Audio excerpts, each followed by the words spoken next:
go ahead and bring the meeting to order between the Williston School Board 7 and the negotiating team. Get some names. Chris Young, Seth Thompson. Corey Smith, Amanda Mall, Jeff Winslow. Cindy Blevins. All right. Minutes from last week, we haven't seen any yet. Oh, we'll get them printed and Soon. brought out to you. We haven't, so that would be my. Okay, then we can maybe, yeah, we'll get them, maybe in caucus, we'll try and quick If it works, look through them. Yeah. Go from there. I guess, tentative agreements from last week. I will get them for you. I was thinking as we go along tonight, there might be a couple others, so I was kind of hoping to have a handful of them. Okay, so it's, and then the new additions from last week, which would have been board proposal number 4 and board proposal number 8. Okay. Those would have been the new additions. Yeah, there's a couple, based on the discussions that we had, we're kind of adding a tweak or two that I think are there, but Okay. we'll wait until we get to them. And then, we have an update with our proposal 5. Will that also be Yes, as a included? matter of fact, we do have a response on your. Okay. Yeah. All right, so then we'll tackle those things as we go then. All right, first up for us is we had proposal number 11, and we wanted to we wanted to continue the conversation. Haven't had a whole lot of feedback with it. However, we've taken the time to meet with Basin and Darla and visit with them and really try to gain some insight into how we could move with sped caseload management. And really what it came down to is perhaps I took too big of a swing with the first proposal. And what we wanted to do was I don't want to say counter ourselves. That's not the right word. Help me out. We wanted You're to responding to some of the feedback that we provided in previous. there it is. We wanted to respond to that feedback. So we've got a couple sheets that we're hoping might be a little bit more palpable and really help us. You guys got it. Maybe start to move the ball in the right direction is maybe the right way. I'll give maybe just a quick 30 seconds to glance, then I'll read it through with you and see if I can really kind of help maybe uncover intent and If we're gonna talk again, revise for trial. First, like teasing you there. oh, sure. I'm already in panic mode right now, so I appreciate any kind of. Just know that at any time you want, you can just start mentally running laps around. I know, right, but. All right, Trying to keep it light. I like it. Sometimes autocorrect and autofill does some weird things. I hear you. I love, all right. So instead of maybe swinging for the fences like we did in that first proposal. When talking with Darla and Jason, I mean, there's definitely sped is hard. Sped is hard. There's just no way around it.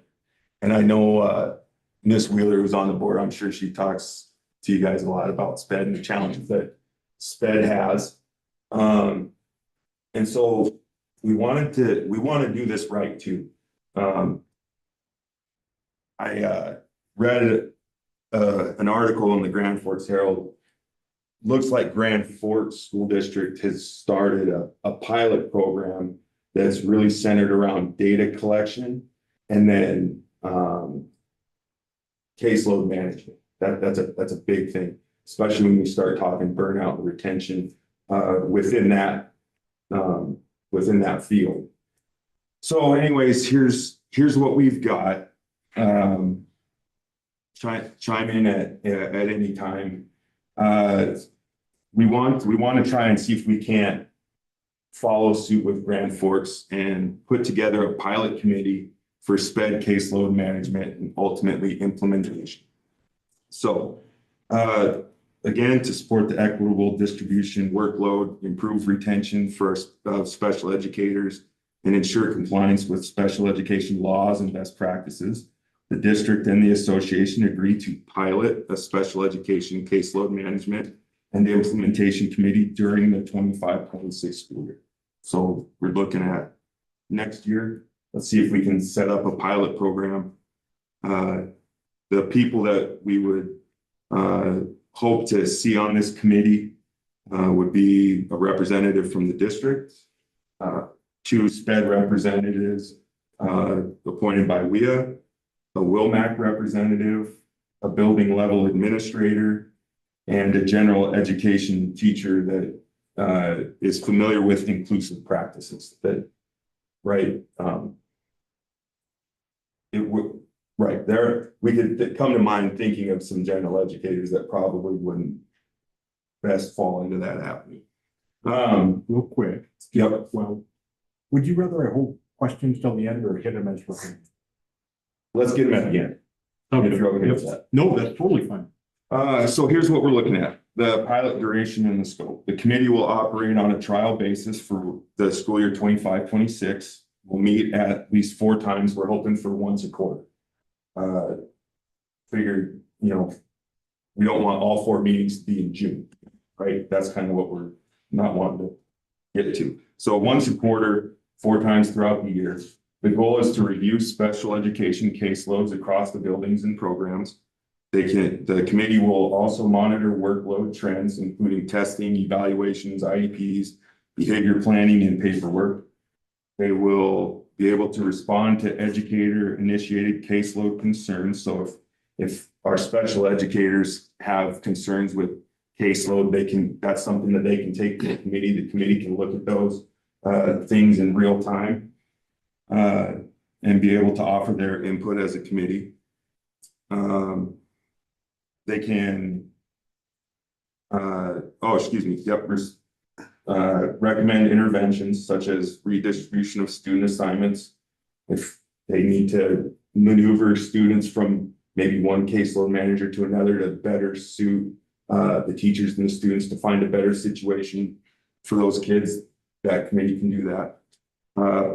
Additional para support and instructional support. If they need support, the committee can try to maybe pull some of that support if they see support being needed somewhere best, that the committee can try and reallocate what sources we have.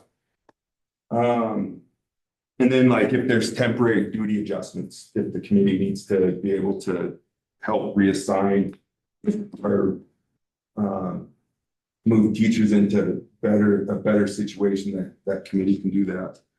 They can develop draft caseload guidelines and process for long-term review. So which ultimately is, what are we talking about? If there is a caseload formula out there, that's something that we would hope that committee can collect data and see if that's something that we could ultimately get to as some kind of equitable caseload formula for our folks. And then 6, then they have to provide a year-end report. So, and that report needs to go to the superintendent and the school board with their findings, recommendations, and proposal for future continuation or expansion. During this trial next year, under as it's written right now, and again, hopefully there will be some feedback and we can try to move forward. During this time, we can take a look at the due process leave. So while the pilot is in place, the following supports will be available to our SPED educators. The due process leave, so that 3 days that we had asked for due process. And as we understand it, there hasn't been a due process since 2001. It's been a long time. It's been a long time. And that doesn't mean that there haven't been challenges along the way, but they've been able to be settled away before it gets to that official due process time. But if there is due process, we'd like to provide that 3 days for our sped teachers to prepare for that. Also, we'd like to see if those paperwork days do in fact help. So those 3 days per semester that are up to 3 days per semester exempt from lesson planning. And that would also pen principal approval for IEPs. So paperwork days for our sped teachers. The rationale part, so this pilot responds to the growing needs for caseload equity, transparency, and educator support in special education.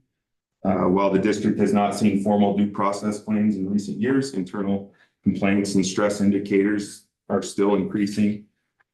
This pilot allows both parties to collect meaningful data, collaborate on real-time solutions, and assess the feasibility of a long-term framework without immediate permanent contract language.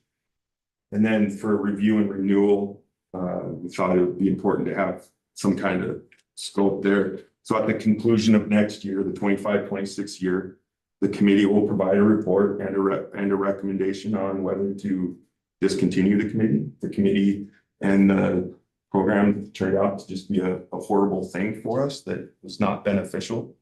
Let's get rid of it.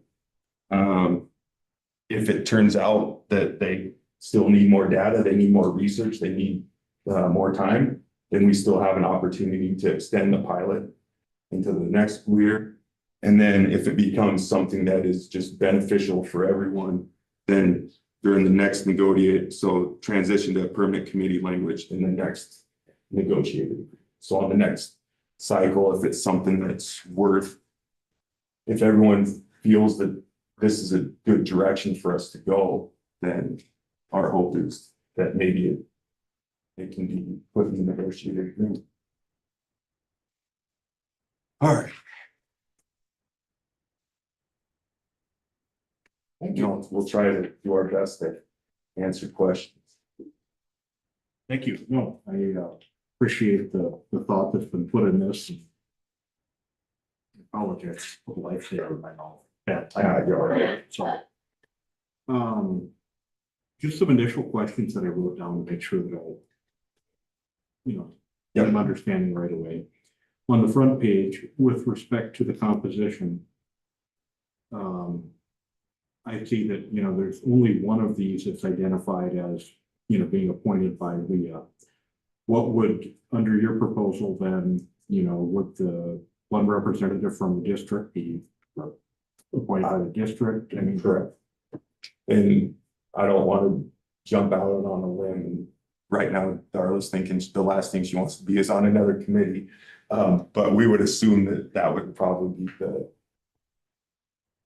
that would be Darla or whoever's in charge of the special ed for the district. I would assume that they would be involved in that. Same thing in the building level administrator, that would be the district. Yep. And I didn't know, or we didn't know, do you put a high school it's hard to say when it comes to committees and pilots.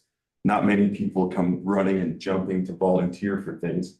So we didn't know if we put 2, do we put 3, do we need an elementary, do we need a high school middle, or right? Yeah.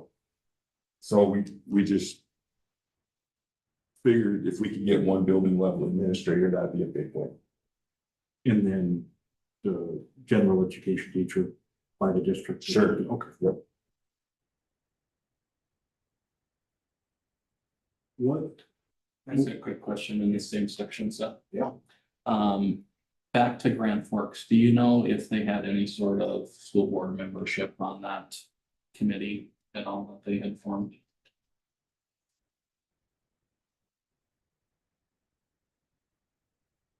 I don't know either. I'll tell you behind closed doors how I read the article. We'll all have a laugh. But I can't recall in the article whether there was school board members on it or not. Okay. On the next section of pilot duration and scope, I think this is how I'm reading it, but I just want to double check. When it comes to the authority of this proposed committee, this is to make recommendations, not to actually have any authority to effect or, state this, the committee says this is what has to happen. It's to make recommendations. Correct. And we're hoping that the committee can make those recommendations to leadership, and leadership can move on those things. Whichever process they need to do, but that's correct, that the committee's sole purpose is data collection and being able to make recommendations based solely on that data that they're collecting. Moving on to the next page there. So I'm just thinking about this in terms of what the legislature is got coming up, and I'll candidly admit, I don't know the details to the extent that, for example, Matt would know on what the legislative committee is looking at doing with SPED. This would be, in essence, I mean, you would be done a year before their, because they've got presumably 2 years during the interim.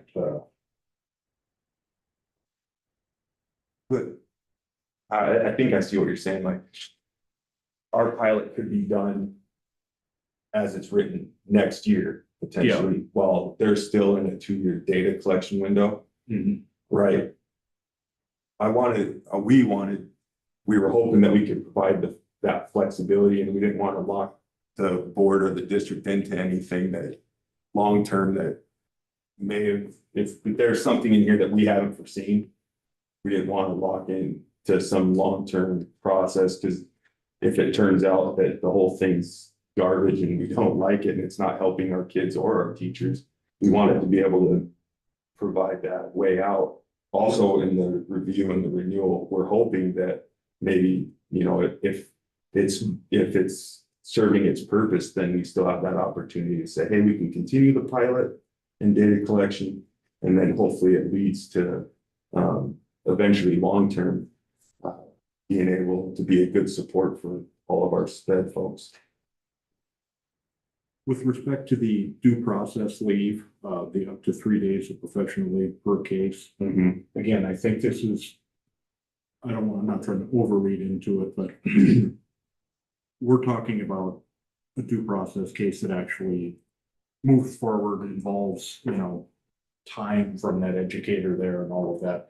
Yep. It's not just amount of leave if there's a due process case that's, initiated or anything. If it, as far as I understand, in the due process, does the due process is the final spot or place in the due process, is that in a courtroom? Not Or necessarily in front of a judge, or in front of some in front kind of an administrative law judge. Okay. It's technically a judge, there's no doubt about that. It doesn't necessarily happen, the ones I've been involved with, we worked in a courtroom, we were actually in a room like this. There's a court reporter there, and it's you're under oath and all of those sorts of things, but I guess what I'm really getting at is I've also seen a handful of them where I've been involved kind of on the front end and nothing ends up happening. You're talking about getting time if the educator has to put time and effort into preparing for something. Correct. Whether or not it settles on the proverbial courthouse steps or not, but to replace the time that they're putting in. Correct. Correct. If, and we hope it doesn't, and we hope we don't have these things, but if they do get to that point, there's time allotted for them to be able to focus on those things. Which, as we were told anyways, these due process hearings can be pretty intense, and so I don't have any experience with the due process hearings, so it's hard to say. It's just what people are telling me, and sounds like it can be a pretty intense endeavor.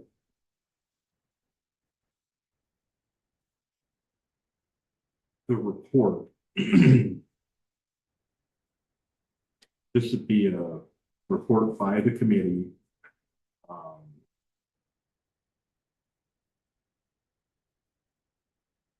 What if there's disagreement? I'm just thinking you have 6 people that you propose.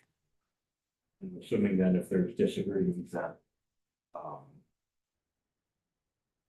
differing recommendations, which is simply be vetted out, and is that kind of what? Yeah, I would certainly hope so. Yeah, I mean, But and then this, the request to be a transition to a permanent committee in the next negotiated agreement. Help me out here. What do we have for permanent committees right now? What would, are there, none that I know of. okay,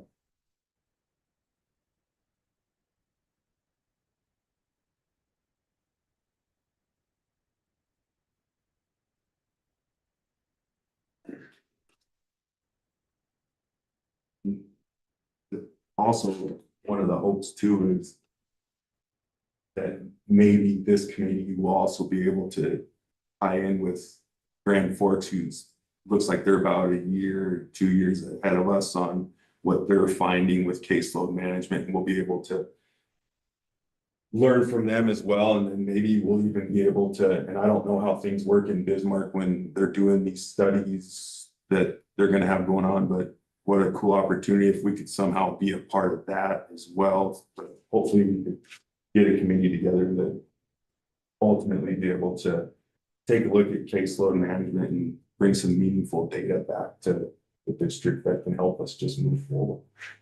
if Grand Forks has been at this for a year or two or whatnot, have they published any reports, or is there anything public? Is there They anything? just now started making, I think, recommendations, what I got from the article.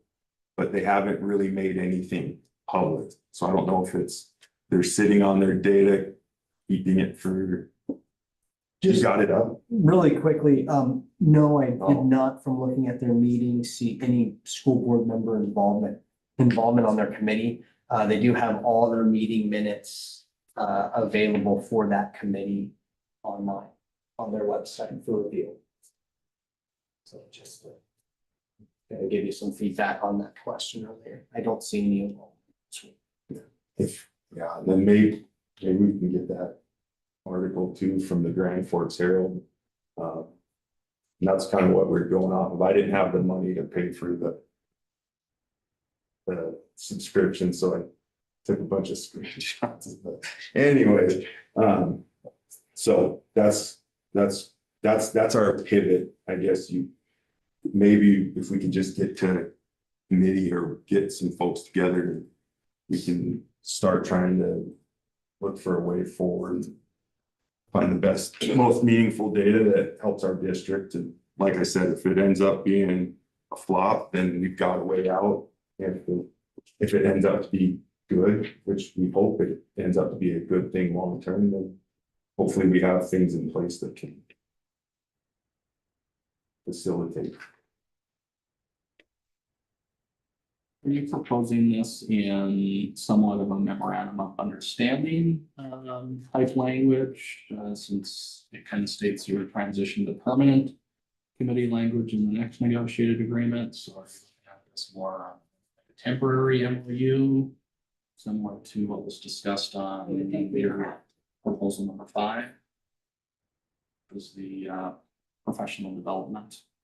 I would say we would have to, so that, because we're not putting anything permanent in the agreement, what we're proposing is an agreement that you guys are willing to try this with us.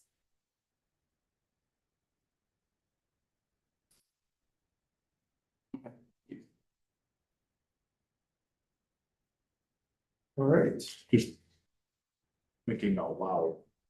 But this is, these meetings are public meetings that would need to be properly noticed up and all of those sorts of things too, thinking of the mechanics of it.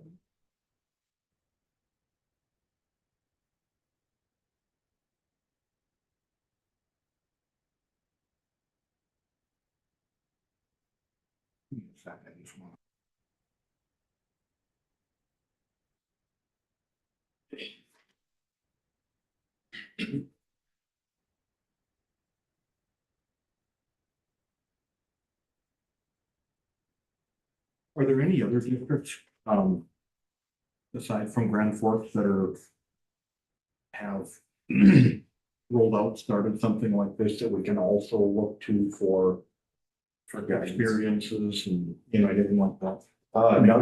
None that I've seen does. I think this is kind of one of those tip of the spear kind of things with special ed across the state and the country. We're trying to all figure this thing out and make sure that we're doing it correctly. I would say very much appreciate the detail and information that you've put in, thought that you put into this as well too. I think everybody recognizes that this is a hard area. There's no doubt that. I know that we'll have more questions as we move forward. Anybody else have anything in particular? All right. Well, if there's no more questions, we'll move forward and then we look forward to your feedback on it and see if we can make something work there. All right. Let's take a look at next on our list. This and so again, this is another one of those that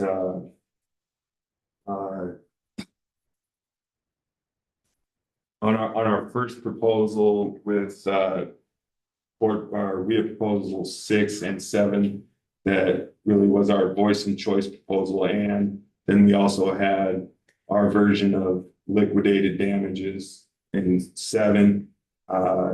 We took a step back. We heard you all. We tried to hear you as best we could, and then what we did was we tried to really clean things up, and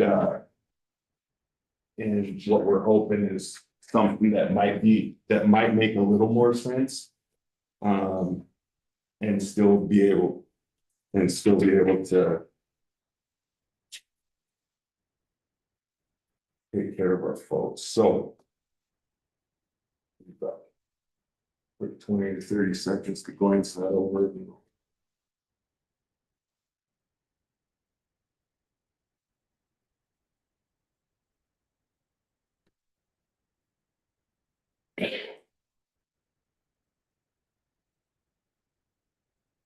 All right, so we merged 6 and 7.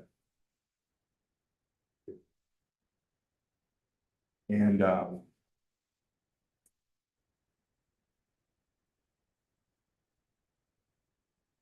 proposal, this would be our proposal. Okay. 1, so annual contract clarity. So each annual teacher contract, so each year we get new teacher contracts. They'll clearly state the educator's official title for the upcoming school year. Title shall include, if you're a middle or high school teacher, your content table. Jeff Winslow, PE teacher. Elementary, grade level. Amanda Moe, 4th grade. We heard you on the building part. When we asked, when we talked to Mr. Guyries, the building things that he can see that. He's like that. That's not a, he goes, that makes sense. Stay away from the building sign. So okay, sounds good. So we did that. The finalization of assignments before contracts. So it's the goal of the district to finalize all returning teacher assignments before issuing the contracts for the upcoming year. So this supports district planning while respecting educators' roles and responsibilities. Number 3, transfer and reassignments, voice and choice. In a case where returning teachers must be reassigned to a different role other than what's listed on their contract. We would ask that the district will consult with the educator and provide an opportunity for voice and choice in the decision-making process. And then 2, instead of providing monetary compensation to the teacher, directly to the teacher, we would ask that the district would provide the affected teacher a $500 classroom stipend, so money to be spent in that classroom. So that they can get the things that they need potentially in that new area. And that's to be used on classroom materials. That's not in their pocket. That has to be run through using our processes for purchasing things. Now, that would have to be used in and for that classroom. The goal is to reach a consensus wherever possible while addressing the district needs. So that's how we looked at 6 and 7, trying to see it from the multitude of angles.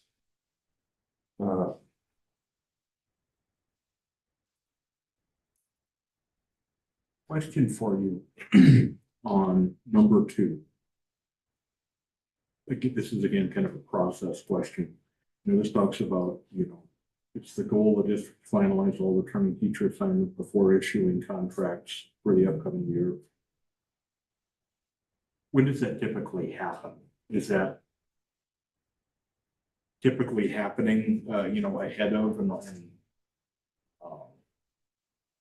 just trying to picture when. It depends on when contracts come out to us. Sometimes they're earlier, sometimes they're later, so kind of depends.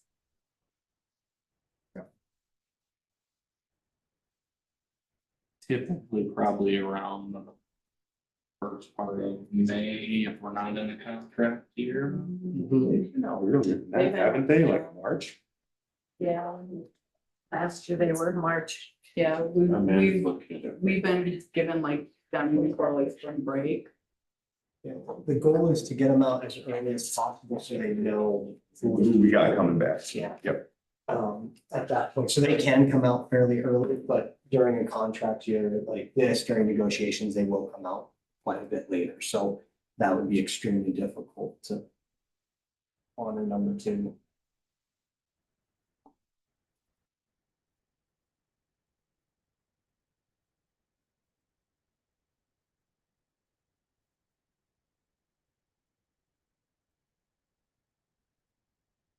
And that's why we could go, we're not saying it has to be concrete, but the hope is that the majority of it would be taken care of before or as close to.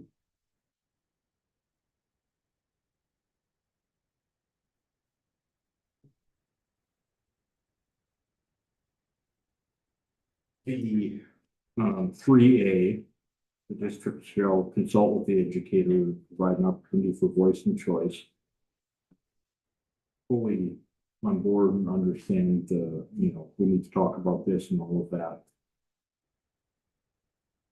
That's the voice piece. The choice piece I don't see it in here, but is the choice piece somehow identified as the ability to say no to that, or?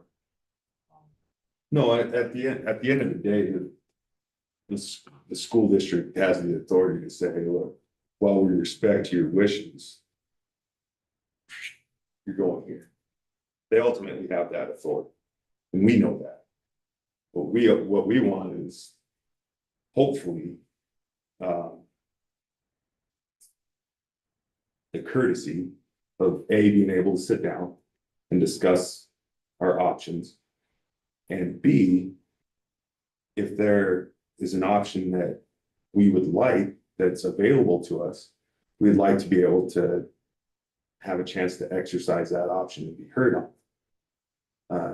At the end of the day, if nothing can be done and I need to be taken from Williston High School to go teach PE at Wilkinson Elementary, that's certainly with the discretion of our leadership. They can do that. I understand. So I guess that's Okay. I just wanted to just confirm when we're talking choice. And I don't mean that to suggest that the district is looking to have a heavy hand. I mean, sure. the idea of having as absolute much communication as possible on this is good for everybody. I get that. I just wanted to see if there was something else maybe was missing. With respect to number 3, cases where a returning teacher must be reassigned. So if I'm a brand new teacher in the district and execute a contract on the same timeline, for example, or whatnot. I've never been in one of your, classrooms, I've not taught in one of them. Does this? That person isn't, I mean, how does this apply to that person? I mean, It's a good question. So we're talking, teacher year 0 that's never been here, or we're talking a It could be 20-year either. It teacher could be- that transfers in from Bismarck and. Yep.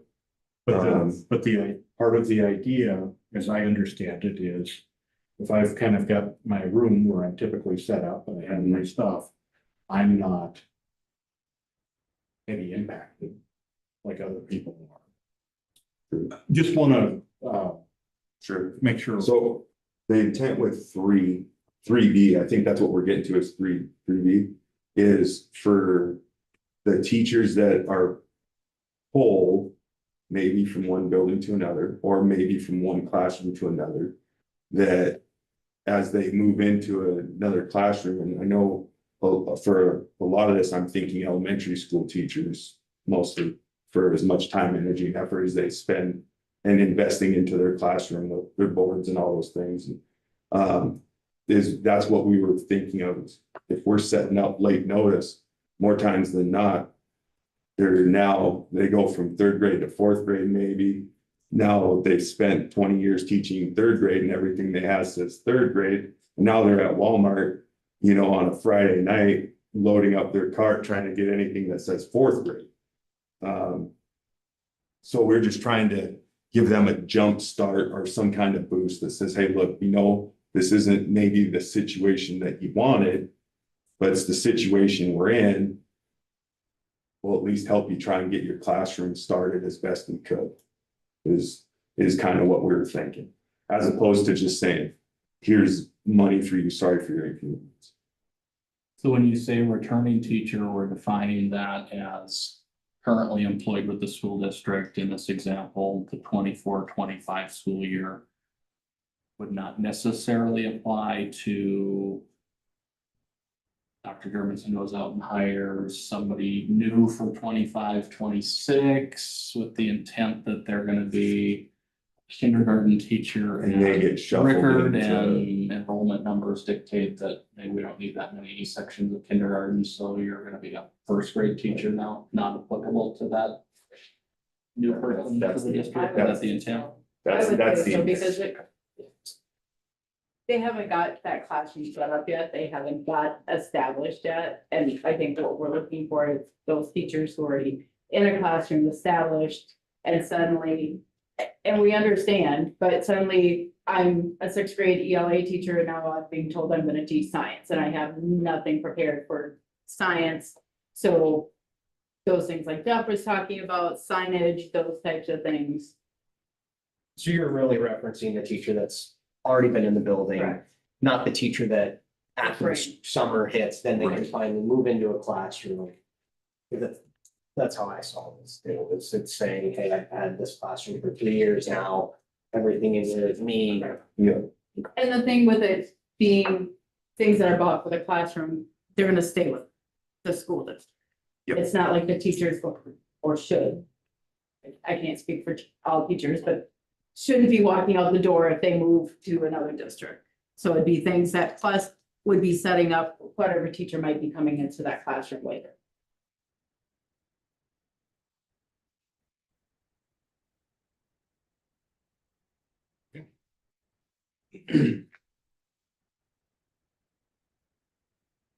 Anybody else have any questions on that? all right, so Thank you. that was our stab at.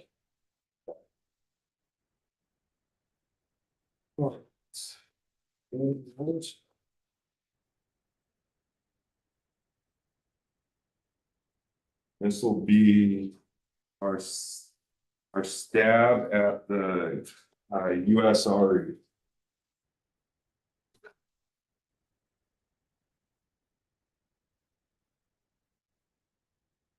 Alright. This one, we got a survey out that said that the survey make its way to you. And, Yeah. and did the data make its way to you? Seen some information.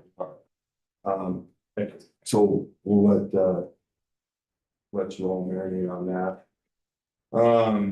So this one right here, the feedback that I heard was, when we last left off talking about it, was we could see the logic, however, it could be detrimental to the district. So we tried to take a step back and really try and process this from 1,000-foot view. And with that information that we got, we tried to maybe clean it up and see if it was better, if it somehow moved the needle some. So I'll try to go through the changes. So at the conclusion of each school year, we're looking at the district shall calculate a total unused salary funds budgeted for certified teaching positions that remain unfilled during that year. Instead of saying 50% of the total amount of unused money shall be equitably redistributed, we added up to 50% so that we don't lock into a rate. I thought maybe that's something that we accidentally did in the language, was we somehow locked in a rate, and that wasn't the intent. The other language is the same, so they were employed full-time under contract during the year for their eligibility. They remain employed with the district at the time of the bonus disbursement, which we're looking at is May. The redistribution, and number 2, the redistribution shall be in the form of a one-time bonus, no less than 300 and not to exceed. We took out 3,000 and went to $1,500. We cut that in half. Maybe we thought maybe that was just way too big of an ask, which didn't align with the carryover goals of the board. So we cut that in half from $3,000 to $1,500. Again, the total dispersed shall not exceed 50% of the calculated unused funds. We struck the other 50%. Corey brought up a good point. He's like, you got 100% of the pie out. But shoot, we do. So we struck that other 50% for the deferred maintenance. And so that's out of there. So essentially, that would then be discretionary for the board. So whether they can put that in to help roll that into carryover. So we got rid of that, number 3. And then everything else is short and the same. Before determining the final amount of unused salary funds, the district shall deduct. So again, so the cost incurred for long-term substitutes or daily substitute coverage used to fill responsibilities of the unfilled positions, costs related to extended contracts issued to certified staff who provide additional services to meet the needs associated with those unfilled positions. So before any money can be distributed from that certified budget, those costs have to be taken out of that. And then the timeline, so by July 15th, we'll get a list of projected certified FTEs, so we know the projected certified full-time employment. Right now, we know it's 415. By September 15th, we'll get a list that just says these are the unfilled certified teaching positions. By May 1st, report of all the unfilled certified teaching positions for the school year, which will serve as a baseline for calculating the USRE. The USRE stipend shall be included in the May check, so right before the end of the school year, that money will be dispersed to teachers. So how is it determined who gets 300 or who gets 1,500 or somewhere in between? All certified staff. But how do I determine that Jeff's getting 1,500 and Amanda's only getting 300? How's the It's not count? discretionary, so so you take a look at the pot. And based on the pot, you look at it, you chop it up with what you have for teachers. We have 350 teachers, that comes out to $600 per teacher. So then every teacher gets the exact same. So there's no there's no decision by the board, for example, or administration or anything. It's under what you're proposing here. It's a mathematical calculation based on these timeframes. This is what the sent out. Yeah, the money that's set aside and budgeted for our FTE. At the end of the year. We take a look, we have 50 unfilled positions. All right, 50 unfilled positions at the money that's set aside. Or in this case, like right now, what do we have? We have 74 unfilled positions, which would probably turn into $5.7, $5.8 million of budgeted money for those positions. Taking into account extended contracts, taking into account sub pay. Taking into account, what else we got in it? Substitutes, daily subs coverage. So whatever's left over from that, so if we're left with $3 million out of the $6 million that's left over. And we've capped it at 1,500, we're looking at, so of that $3 million left over, 500,000 is gonna get chopped into a $1,500 cap. And then that gets distributed to the teachers, everything else to the board discretionary expense. And if I'm working at an elementary school that's fully staffed, that has no vacant certified teaching positions, Correct, they're eligible. they're eligible. That's because at some point down the road, it's probably gonna turn out that roles will reverse. So just it's equitable across the state. We're not gonna pick and choose. You lift it a little bit more, you lift it a little bit less, it's just across the table. And if I'm a math teacher up at the high school, in the last lane, step 22, and I'm picking up an extra period because we're short on math teachers, I'm getting the 1/7 extended contract, which is $12,231. That's not commensurate compensation for the additional period or as position. That, what we're saying is, it's an equitable bonus at the end of the year. We're taking money that was already budgeted for FTE, that's set aside for FTE. And at the end of the year, we're gonna try and take a little piece of that, we're gonna put it in the form of a bonus back to the teachers. And what's nice is it's ultimately not, if we're even thinking about it from an entitlement standpoint, eventually, if we hire all 415 teachers, then that's zero. Nobody gets, there's nothing to it. So I'm a taxpayer.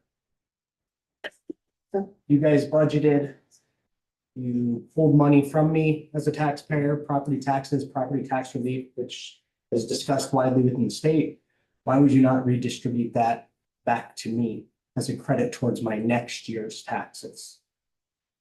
I'm supporting the district already, Mhm. and my money is already going in. And that Why is that money not coming back to me as the taxpayer? And that money was already spent and allocated.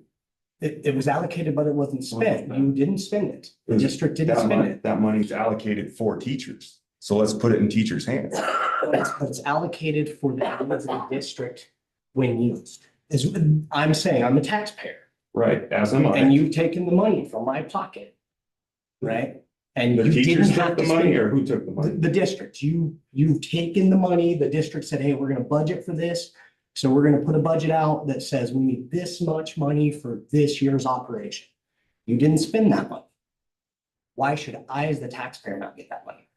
So is that our proposal then? Is that what we should do with our leftover money this year? Should we just send it back to them? I'm asking you a question. I'm saying from the taxpayer's perspective, if I'm the taxpayer, should this not be an opportunity for me to get my money? So we're, Is how I'm so we're saying. trying to look at it from a perspective standpoint as opposed to what's already done. Well, on paper, it may have been identified that if we had this many people, show up and all of that, yeah, that's what that would cost. But it isn't something that's already been done. It hasn't been paid out. I think that's what Mr. Swin's kind of trying to get at here. So it hasn't been paid out. What would we normally do in that situation? Would we send it back to the taxpayer? We would not, we would roll it over for continuing district needs. So that's why I'm saying if we're not utilizing it So- and the reference is to utilize that money, could it not go back to alleviate the needs of the taxpayer?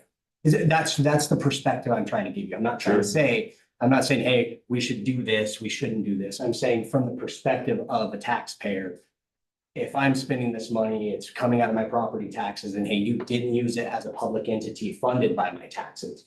Shouldn't that be tax relief for me the following year? And I guess our position is simple. That money was budgeted for teachers. Let's put it back in teachers' hands. But I also think that if you're gonna take that stand, then why would taxpayers say that every year you aren't filling 50 positions? Then why are you budgeting for 50 positions? Being responsible because it might happen.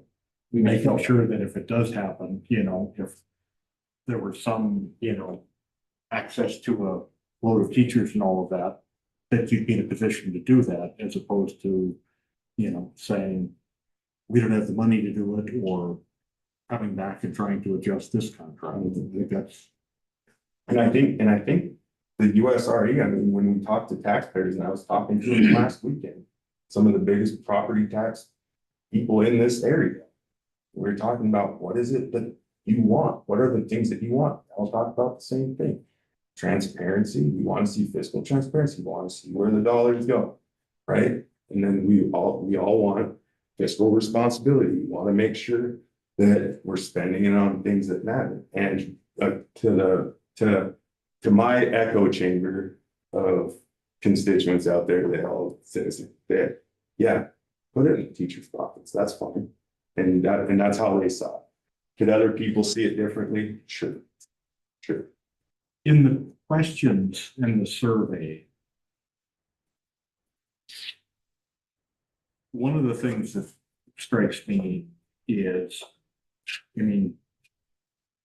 there's nothing stated in there that there already are mechanisms in the negotiated agreement to address picking up additional work, be it in-house substitution, be it. I.e. extended contracts. Yeah, and all of that. So that's one of the thoughts I have if I'm looking at something that says, I guess my real point is, do people have the whole picture? Do you believe people have the whole picture such that they could make a educated response on a proposal like this based on those questions? Yes.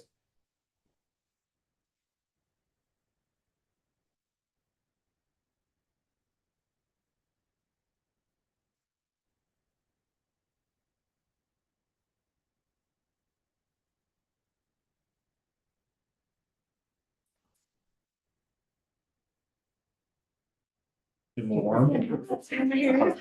What a treat the other. Reason. Are you serious? I am, but it's not about me, it's about you. No, I'll leave it. It's one more. I can let it go. I was Okay, curious thank about you. it. All right. Let's see here. Let's see. Next on it.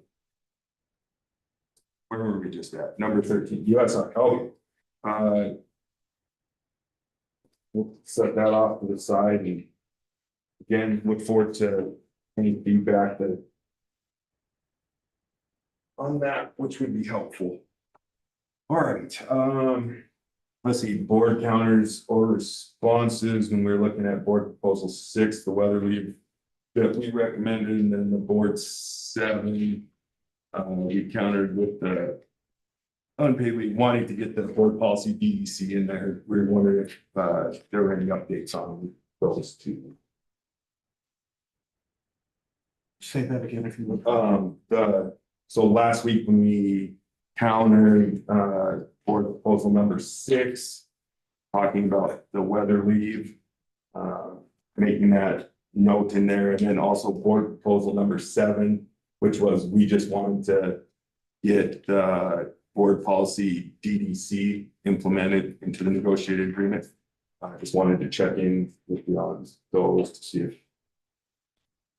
We have addressed those, when we, get done, get your economic proposal and all that, and when we come back, I have those already okay. ready to go. Well, then, how about we take a caucus, and if that's all right, then we can come back and then we can take a look at the things you have for us. Does that sound good? Do you have my understanding is we'd be getting an economic proposal. No, we don't have an economic proposal. I didn't text Chris and let him know that we'd be coming forward with an economic proposal, so I'm not sure where we're at on that. But I think if as we clean these things up, then next week, I think would be next Tuesday will be a great day to have that in front of you guys.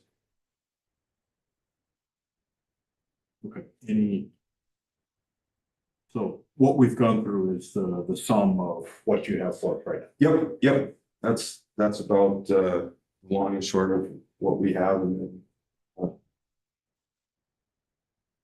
so hoping to just take it back and bring.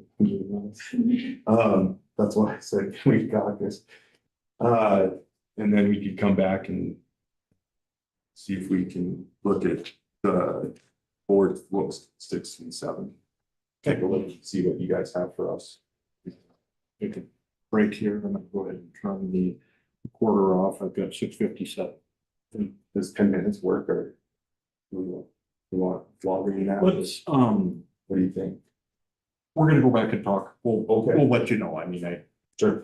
not sure. Okay, that sounds good. Shoot us a text.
Okay.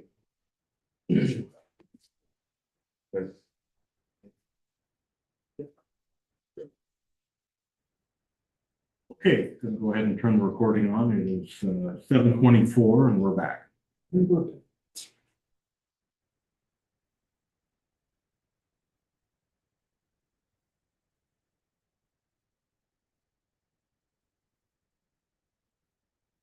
Copies of I'll say that some of these that we have three tentative agreements on, they just reprinted. I'm not asking for another tentative agreement. Okay. I'll go ahead and walk through where we're at. I think 1, 2, and 3 we had identified last time as tentative agreement. Proposal number 4 related to the doctor's note and all of that. We did add the policy acronym there, identifying it, so I think that was the only thing outstanding on your request on that, so I've included the signature block piece on that. For proposal number 5, we had essentially adopted your language and rewrote it there. The teachers will be allowed to participate in the family sick leave bank, which contains the district administrative regulations. I think we have review it obviously, but I think we're PA on that. For proposal number 6, is related to the emergency leave, we included, you had requested some language in there making it clear that this could be for weather related incidents and whatnot. I guess I had meant to put a tentative agreement signature block there. I thought that probably addressed what we're asking. I did not paste that in, so let us know, take a look at that. More proposal number 7 with respect to the unpaid leave. We are withdrawing that proposal, taking that off the table.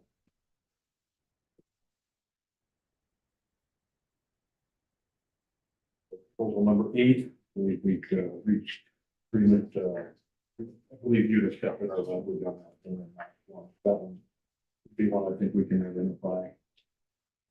9, the one that was more legacy language that we've agreed on removing, I should say. For proposal number 10, we last time made some changes to this. We've got some changes in here, identifying previously that, the teacher needs to be on school property, some of those things based on some of your comments. We kind of like the way this was last left. We'd had discussions about what, how the rate is calculated and all of that. We'd like to hear from you what you see as open on this, just to make sure we're all on the same page. Because during our last meeting, you noted you'd like some more time with that, which is certainly fine. Right, we were wanting to a little more clarification on the internal sub rate. And the formula for the internal sub rate and how we get to that. I think we were talking about the same thing. Just based on my notes and everything from last time, I think what we were talking about, what we'd explained, and I think confirmed with administration is, if that's individualized to you, it's a calculation based on, what each individual person's rate would be there. And then, prorated to that. So I'm gonna quit. I might even be talking out loud. If I say something wrong, somebody from the audience just jump in and stop me. Tackle. So we're talking. Can I get out of the way first? So that would be the individual's teacher's annual salary divided by contract days divided by 725. Which gets us to hourly, I don't know what I'm talking. They're agreeing with you in the audience. So that's the formula that we're using. HR agrees with that. What we're doing today, and this would not change that, it's just specifying what it is. Sure.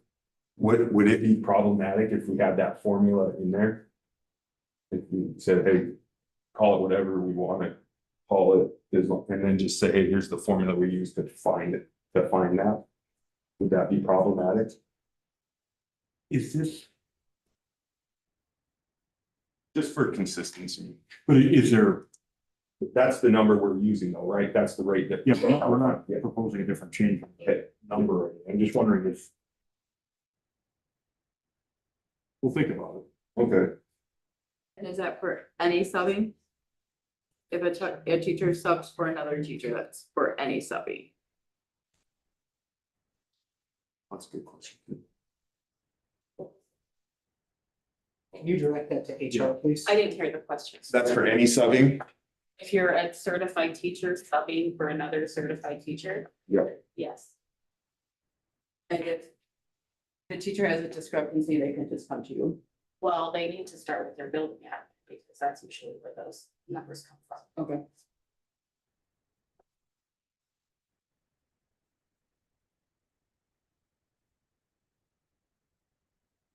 Were there other things? Questions on that or? There were some.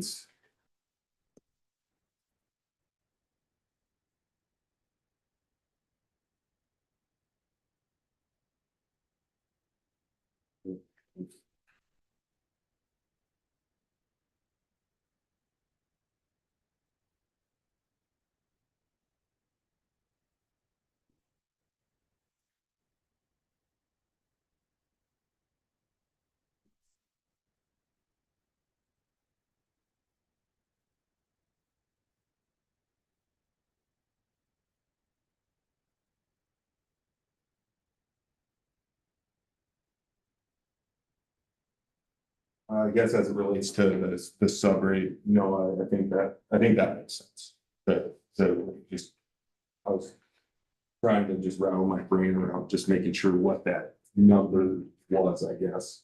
So I didn't accidentally agree with something or say something that. I share that. From a numbers perspective. So where are we at now? So,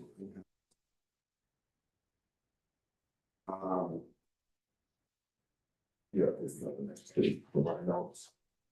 All right, and then what did we think procedurally, does striking subsecretary do anything procedurally or? It's not a substantive change or anything like that. I mean, we'll outline, the process, for that, but it was just more of a, make it clear who's ultimately responsible for that. Okay.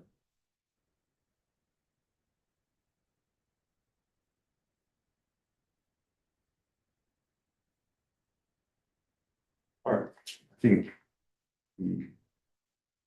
we understand. So I guess my question is, are there other things open or?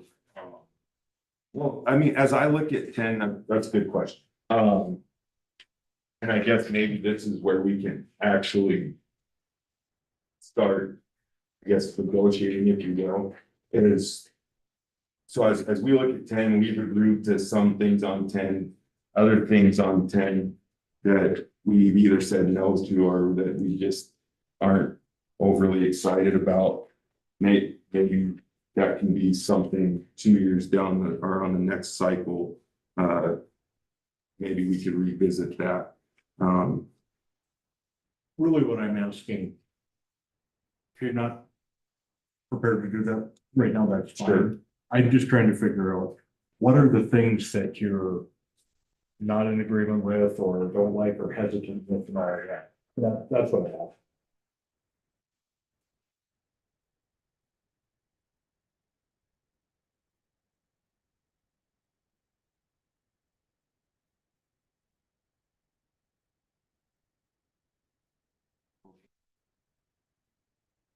That's a great question. That. See, true, that makes sense. We still want to leave G in. That's our position.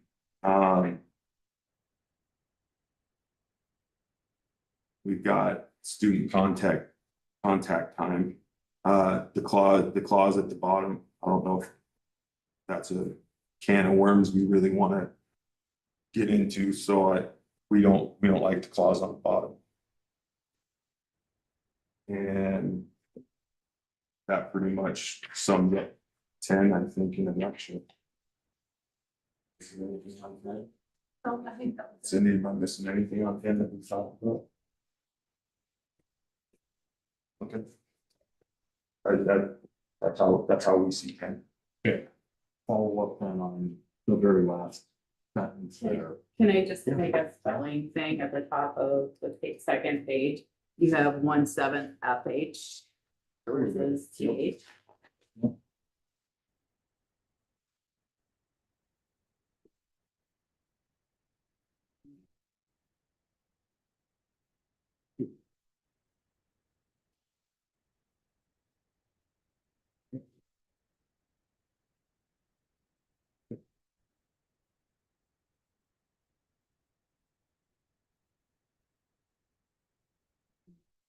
Just quickly. Mr. Winslow, you'd indicated that that last sentence there was a potential can of worms or whatnot. Let me just ask this. Is it the WIA committee's position that folks who are not a classroom teacher, as defined by that, licensed by the ESPD and spending, majority of your time as a classroom teacher, are those folks, such as a counselor or whatnot, are you stating that you believe that they are entitled to the student contact time? The people that are in fact dealing with students are entitled to student contact time. Whether that's a traditional teacher as you see it, an instructional coach, a strategist, a librarian that has contact time, right? So there are lots of people now in 2025 that have direct student contact time that are responsible for students. When I went through high school, and some of you, depending on your school, I went to a pretty small school. I'd walk in and it was pretty obvious to see in 1996. There was a teacher, there was a janitor, there was one principal, and we had one counselor. So it's pretty clear to define those roles. In 2025, in education, especially in a school of our size, there are a million different roles that quote unquote teachers are in fact taking on a daily basis that deal directly with contact time and students. Okay, I'm not saying we're in agreement with that position on it, but we'll wait. Did you check the other? Yeah, I did. Yep, matter of fact, I did.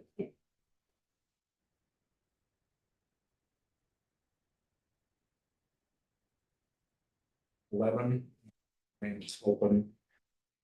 12, from the agreement. We had inserted, the January 20th that you had from your proposal on that, just, it's, the same thing there. Moving on, this is our response that we have apply. You'll see that we've identified board calendar for 22-25, kind of. The way down. Is that the response number 5? Is that in this? It's I think in, it's in this one. you're looking at your notes. Oh, thanks. Yep. Good job. All right. Either at.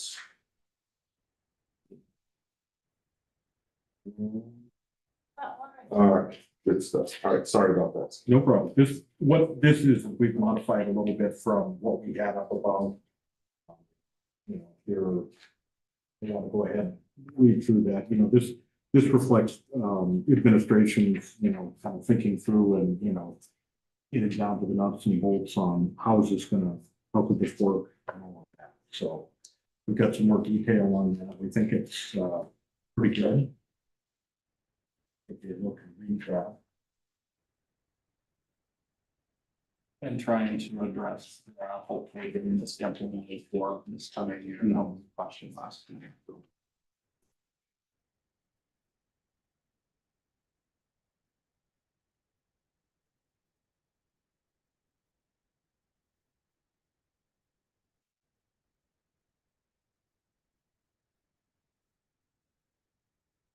The very last paragraph, we're trying to address what are we gonna do, to get this up and rolling and like, it, you know, that sort of thing.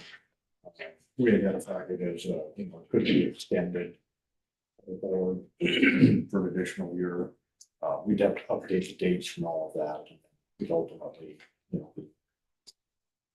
Is this gonna be an LOU within the memorandum? Right now, I think, you know, it could be considered. If it works, people like that it gets extended, you know, the timeframe lines up with your, in the other two agreement, then the timeframe lines up with negotiations again.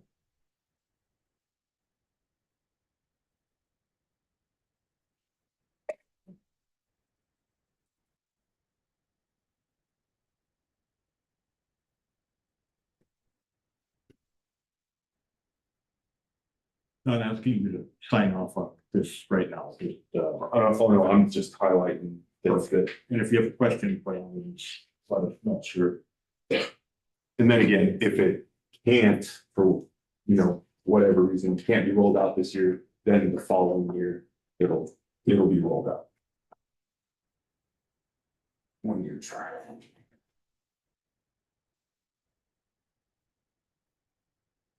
I really think we're largely talking the same thing. 100%. Yeah, I just.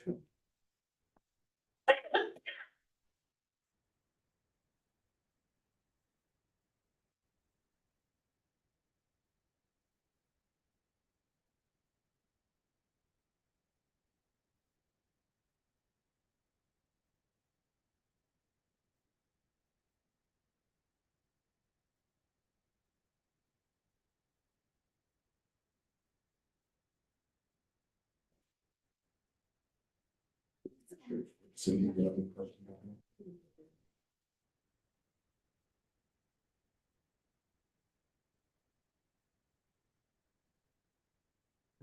I think that was pretty straightforward. I have Yeah. one question. So, So at the bottom of the page where you're talking about all the activities. Where it says, where, yes. the first page at the very bottom, where it's talking Okay. about all PD activities must align with district goals and stuff. Do they have to, for them to be considered, do they have to? Does the teacher have to have like CEUs for them, credit earn type? To go with it, or could it just be that, hey, I did a webinar, I got a certificate, I'm handing a certificate? I think it would be something, I mean, you know, you're gonna get approval from, administration. I mean, I think I can envision, there could be circumstances where there may not be a continuing education component tied to it. Okay, But that would be, you know, more of an administrative decision. okay. You know, I guess in my mind, I could see that the right type of class, I could see it being beneficial, but for some reason. Didn't even get targeted. I just wanted A to good question. clarification, to make sure that people weren't thinking that they were, and then it comes along No, I and they're mean- like, they didn't have that credit, so then suddenly. Good question. Any other questions on that?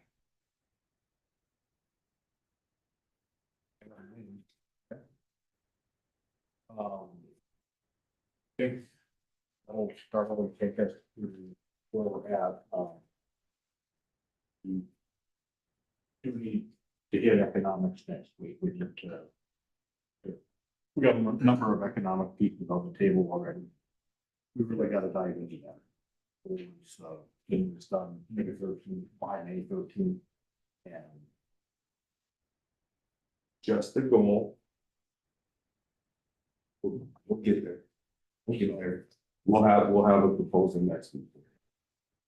Not much I'll tell you. And just kind of as we discussed last week, you know, we're expecting we is going to bring the first, economic proposals. Yep, and if that's how you want to start off next week, or, how do we want to stick around? And we want to push this a little longer and get some of these TAs signed tonight, or do we want to sign TAs next week We can and have, then jump right into salary, or how do you want? we can have them all lined up, and ready to go next time. Let's do that. Okay, Get that done and go right to salaries, I guess is what I think. and then we can meet as a group and we can review what you gave us tonight and If there are any of those that you are in agreement, that based on any of the changes we made, you could certainly let us know. We'll just update so that it's ready for. yeah, that would work. Just give Chris a call and just say, hey, I think we're good on these and these, so let's have them ready, or would you rather us run that through Dr. Jermison or? Superintendent probably, Okay, we can certainly do that. And then, yeah, we can have that ready to go for next week and start, working on that piece. And just kind of as a friendly reminder, when you're hammering out an economic proposal, utilize the expertise of the business manager to Yep, put it. And costing, and you know what I mean, that's. he's been really good to work with. I think we're all using the same numbers from what I gathered, and I think we got some things and some ideas that we think are fair and reasonable. We'll jump onto those next week and see where that bucking horse takes us. Sounds good. Okay, And we'll have to approve the minutes. Oh, We good didn't call. do that, so we'll have to approve 2 sets of minutes.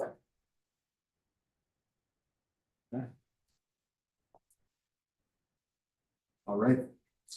Thank you. I'm gonna go ahead. It's 7:47. Go ahead. We'll call her off.